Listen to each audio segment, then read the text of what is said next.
The Soviet officials were complaining about such things as Rambo movies and Rocky movies, which cast the Soviets in a bad light. Do you think that's an appropriate sort of thing? Are you talking to your friends in Hollywood about the kind of movies being made these days? No, I was talking to my friends in Hollywood back at a time when they seemed to be making pro-communist pictures. Je ne crois pas que c'était prémédité de la part du réalisateur. Son intention n'était pas de faire passer un message politique. Pour la plupart des films, ce n'est pas le cas. Ce qui se passe, c'est que les studios et le réalisateur essaient d'être en phase avec les idées politiques du public pour faire des entrées. Si on parle le langage que parle déjà le public, c'est plus facile de lui vendre des billets pour un film. Rocky en est un exemple.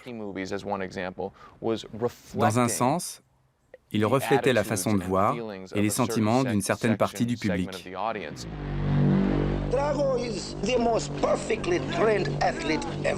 L'époque est à la surenchère. Pour faire un carton, il ne faut pas lésiner. Stallone crée l'un des méchants les plus emblématiques de l'histoire du cinéma. C'est un spectre jailli de l'inconscient de l'Amérique de Reagan. C'était ce que le pays redoutait le plus, une Russie remplie de types pareils.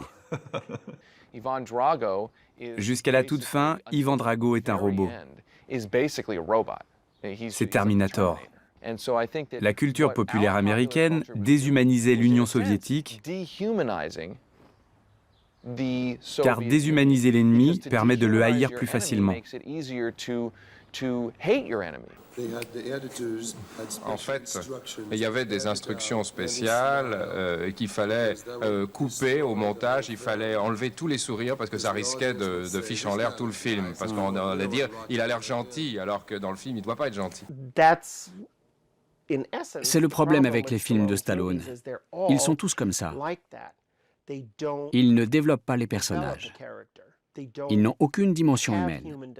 Tout ce qu'ils font, c'est...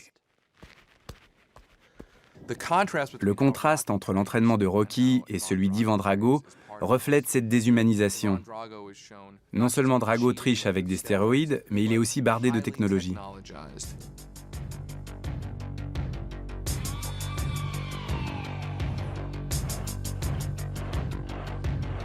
Rocky, lui, s'entraîne dans la nature.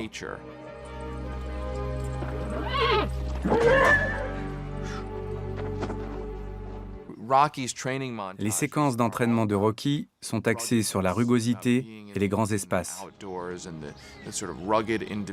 L'individu robuste livré à lui-même peut vaincre la bureaucratie, l'État, les technologies complexes.